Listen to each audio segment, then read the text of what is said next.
Planted. I'm Colleen Maiko. And I'm Peg Tillery, and we're delighted to be here with Elise Watness and Sam Maupin in Belfair, Washington at the Davis family farm. We're honored to shoot episode 3 of Planted at one of the few local farms that's preserved as a heritage site. The farm that's not open to the public is owned by the Great Peninsula Conservancy, and it's farmed, kept agricultural, by their family. And in today's episode, we'll show how to grow with hay bales, whatever that is, explore salal with a hands-on plant showcase, discuss snails and slugs, and Elise will share why she gardens. Nature inspires all of us to be artists, educators, and learners.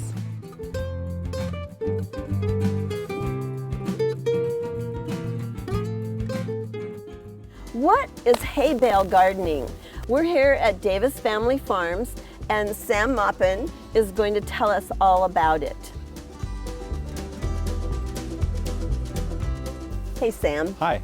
Hi. You are a horticulturist, but you also live on a family farm, Davis Family Farm. You also work at Brothers Greenhouses. Mm-hmm. And we're sitting in front of hay bales. Mm-hmm. But your expertise is really in soils too. So what can you tell us about your expertise? Okay, well I'll say any so-called expertise really just comes from developing a close relationship with my place over time. Mm-hmm. And I'm constantly humbled by the complexity of farming and gardening and everything that goes into that. Every year is completely different, this year especially, and every year that we can make it through, I learn something and I become more resilient and more aware as a gardener and a person, and I try to bring that into what I offer the community. Cool. Well, we're sitting on hay bales, and there's a ton of them behind us.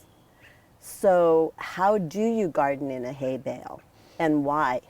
Okay, that's a great question. I'm excited about anything related to building soil carbon and saving the environment. And that's gardening in hay bales is one way to do that. It's obviously like mulching, you're building up the soil. Mm-hmm. But when I saw this model in Acres magazine, I realized that I could use all of our 2-year-old hay from the barn and plant directly into it without tilling. And so it's really a cool way to build soil and improve the ecosystem. I know that you've done some research, and so how long have you been gardening in hay bales at the nursery and here, and what have you found out? Well, we've been gardening in hay bales experimentally for about 5 years, mm-hmm. and we've been keeping some records on things we're doing. So at the greenhouse, we do an annual tomato trial. I can hardly wait. We harvested 20 pounds per plant off of our tomato trial last year, which is amazing because it's double our normal harvest in containers. And so wow. Most of my research, though, is just kind of observational and experiential, and I encourage everybody to do the same. Yeah, we should keep records, shouldn't we? And try it out. Yeah, and don't be afraid. Exactly. So if we were going to do a hay bale, where do you find the hay? And I've also heard the term straw, and I know you're going to tell us the difference. So how do we get all these materials and put them together? Okay, well, I'll start by saying local hay is the best, or organic straw. Anything that you use can't contain herbicide residue. And so we are lucky to be making hay here on the farm. And so every year we pick a whole bunch up out of the lower field and store it in the barn. And because of that abundance, that's what I'm using here. To get it started, we have to add some fertilizer. So we spike them basically with some fertilizer. It can be organic fertilizer or anything you want, but basically you have to feed the composting process. And so after about a month of composting with fertilizer during the rainy season, the hay bale becomes suitable to plant. And once it cools down to about less than 90 degrees, you can plant almost whatever you want into the hay bale. If we were having a dry season like we have been having, how would they get it really wet? And how long do they want to get it wet? So I like to put it out in the wet season, but if you can't do that, I run a soaker hose on it, or I water it with just a standard hose like you would a container or a raised bed. It really doesn't use much more water than a raised bed.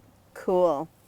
And are there things that you should plant in them that do better than others, and what don't you put in them? Okay, so I think that almost all the annuals work really well, flowers and vegetables specifically, but you can plant perennials in there. Just keep in mind that the hay breaks down over time, and after about a year you're going to have some funny looking hay bales, and your perennials will need to be moved and transplanted.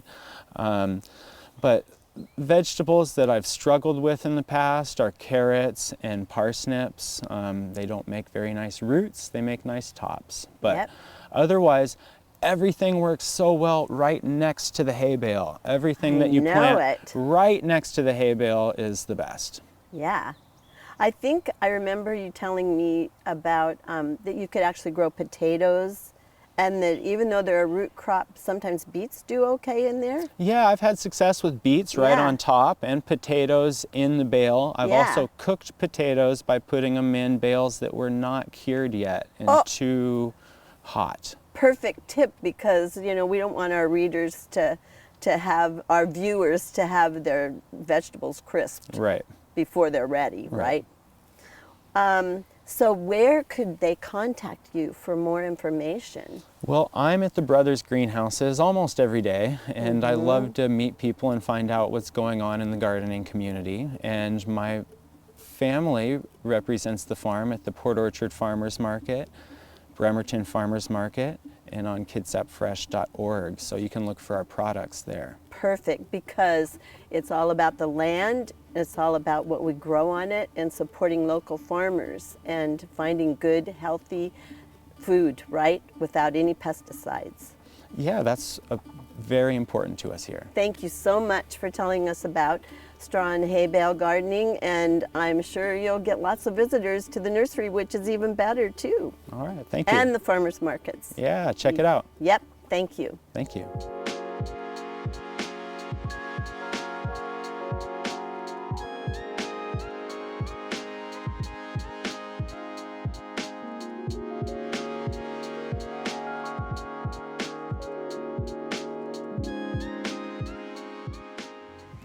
Today's plant showcase features a hands-on twist, a great native plant, and one of my favorite local artists, Elise Watness.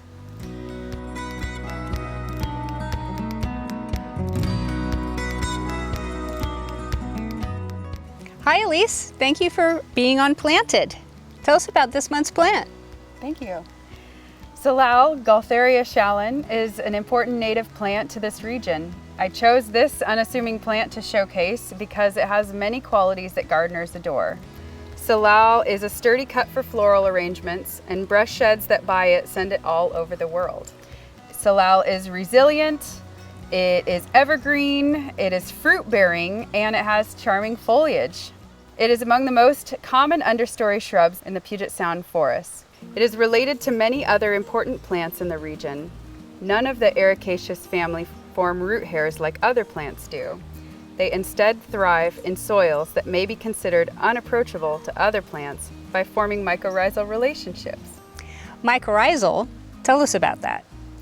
Well, plants can be helped by the beneficial fungi in the soil. Makes sense. My husband's first ancestors in Kitsap said they chose their homestead there because the salal was tall. Instead of being an indicator of rich soils, it usually establishes in dry soils. The children they raised were resilient as well. Simple crayon rubbing transfers the shape and the texture to a leaf to paper. The impression can be saved indefinitely for identification, further knowledge and appreciation of its beauty. People of almost any age can do this form of art. To take a rubbing, flatten a sample of plant material, cover it with paper, and rub the flat side of a bare crayon or other marking implement. That was really fun. Thank you so much. I think it's a really artistic way to get an accurate look at the texture of a salal leaf. I hope you have fun connecting with the environment. We live in a beautiful place. That we do.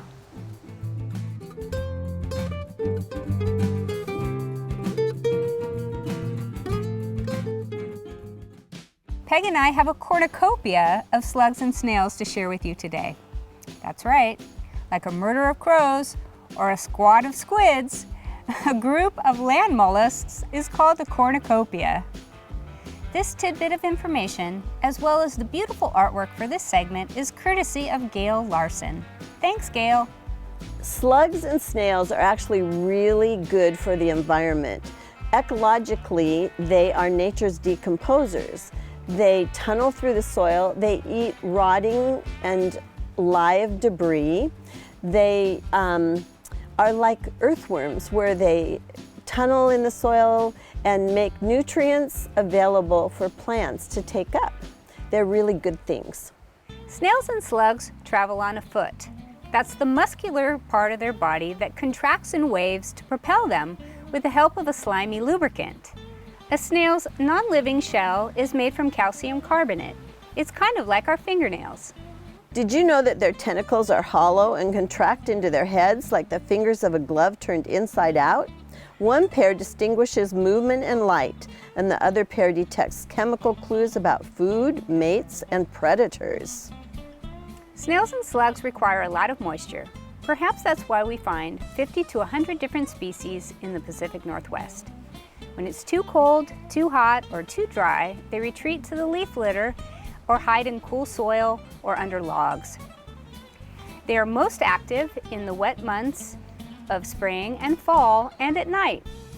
The snails and slugs that are our worst garden pests are not native to the Pacific Northwest.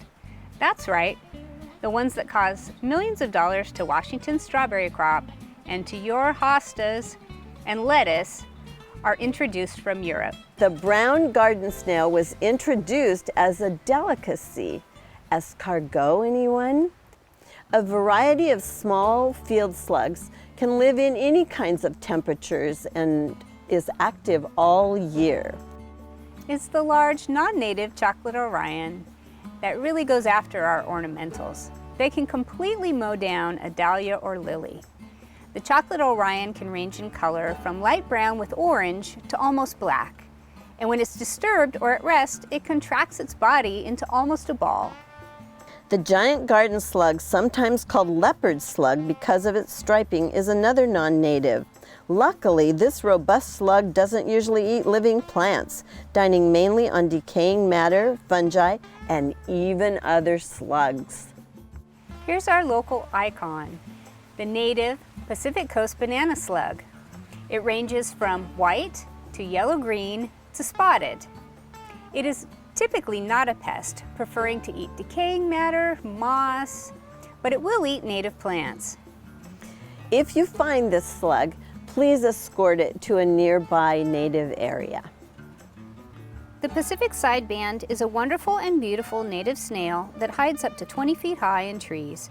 It has a purple-brown body and a flattened shell. It's not a garden pest.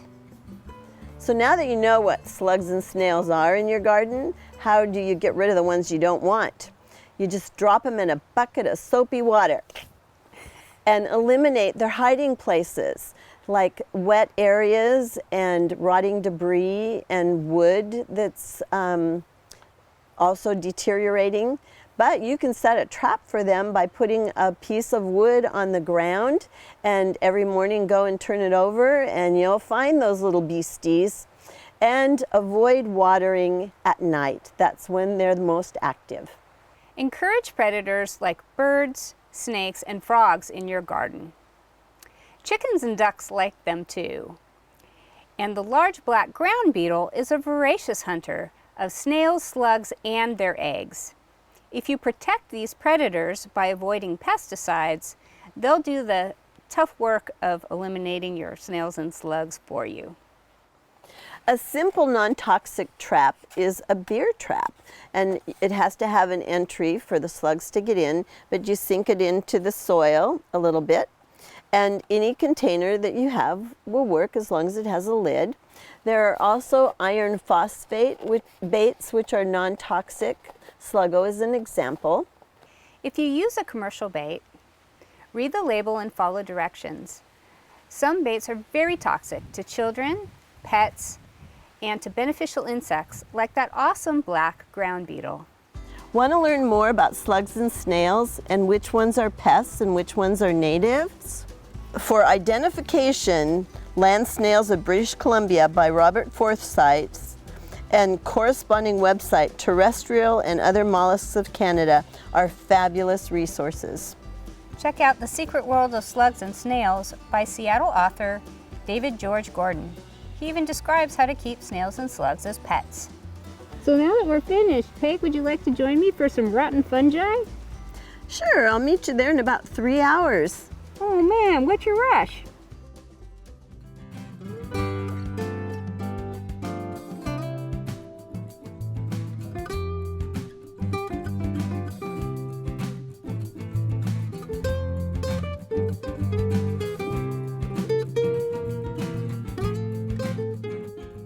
Here at Planted, we're curious about the role that gardening plays in people's lives. So we always ask the question, why do we garden? Welcome to Elise Watness. So Elise, you've shared with me that farming and gardening is therapeutic to you and important for good health. Yes.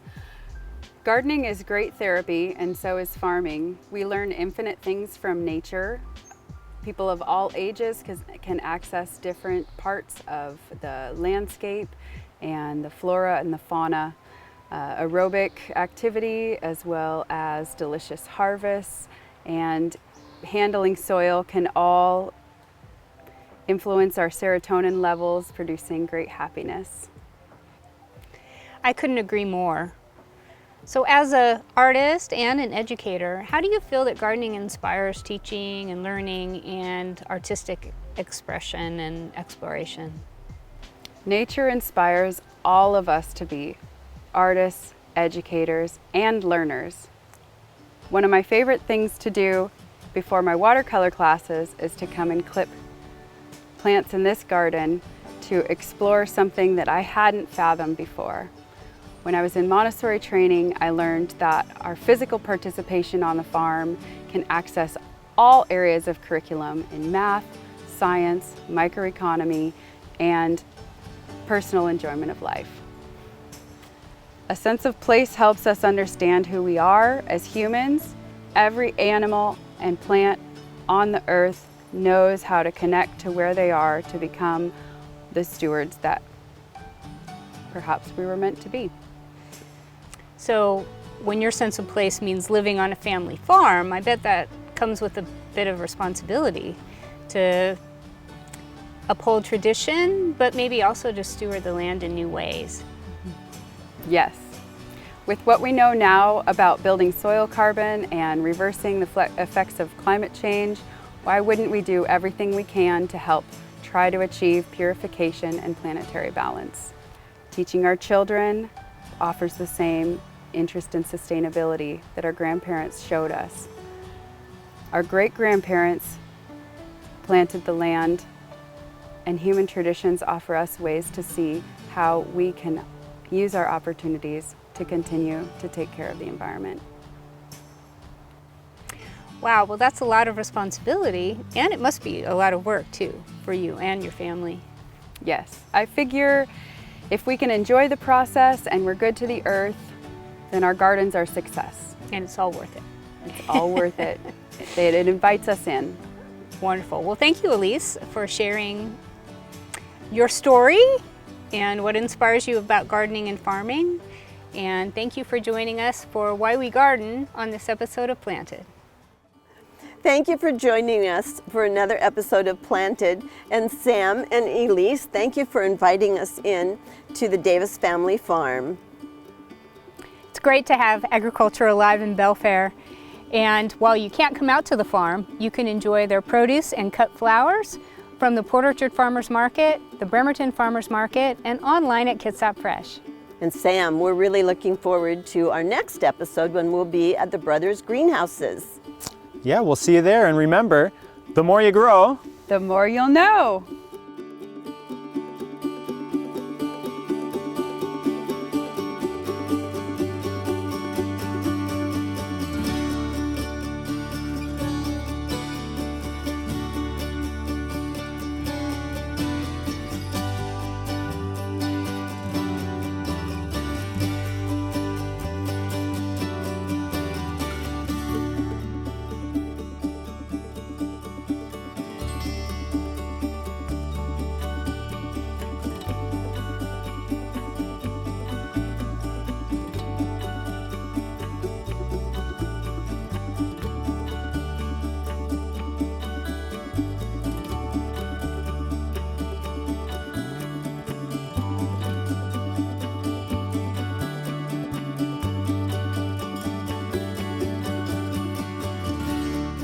Links for this episode are posted in the description for this video, or you can find it on the BKAT YouTube channel.